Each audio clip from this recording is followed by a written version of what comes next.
الله اذن لكم ام على الله تفترون؟ آیا خدا بهتون اجازه داد؟ اجازه از خدا گرفتید؟ اجازه اومد که مولودی بگیرید یا فلان جشن گرفتن برای روز خاص، برای موضوع خاص، مکان در مکان خاص، جای خاص، یا برای یه چیز خاص، عبادت نیست؟ بله عبادته.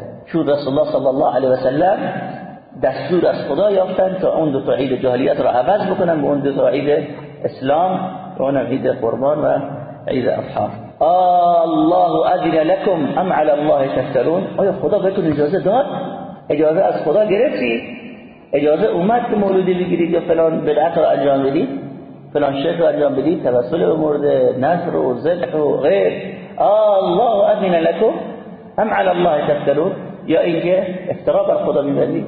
آیا میدونید واقعا خدا راضی هست از این فعل یا نه؟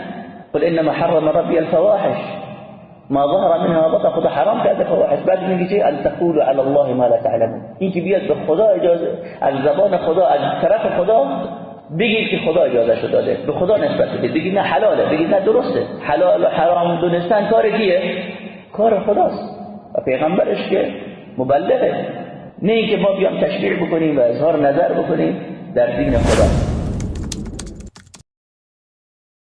شما یک روز خاصی تخصیص دادید به جشن ولادت، اون شبی هم که رسول توش وفات کرده، همون شب شما دارید جشن میگیرید، شبی که ولادت شده و شبی که وفات شده، 12 ربیع الاول. به چه قیمتی؟ به قیمتی که 4 تا ابیات شرکی بدعی خونده بشه اونجا.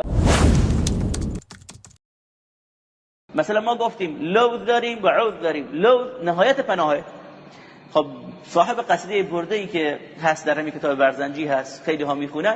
مثلا صاحب برده چی میگه؟ میگه من لی الوذ به سواک عند حادث الامم تو آخرش. ای رسول الله صلی الله علیه و سلم، جز تو کی دارم که بهش پناه ببرم؟ خدا کجا رفت؟ جز تو کی دارم که بهش پناه ببرم؟ شرک نیست؟ این گفته شرک نیست؟ شرک اکبره. مشخصه که داره رسول الله را تخصیص میده با همین سباهو، تخصیص میده به اینکه جز یعنی کسی دیگه ندارم بهش پناه ببرم. میگه کدوم عقل میگه پیامبر خدایی که گفته انک میتون دفنش کردن توی مدینه بیاد حضور پیدا بکنه در این مجلس، در اینجا در 12 ربیع الاول، در اون مجلس هم بیاد حضور بکنه، هی در اینجا بس حی و قیومی. این صفات خداوندی داره کسی که حی و حاضر میاد و محل قیام تو براش بلند میشی.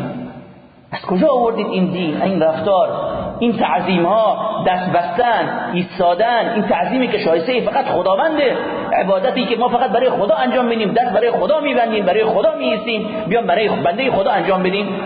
چرا این کارو داریم انجام بدیم؟ این خرافات، این تلبیسه.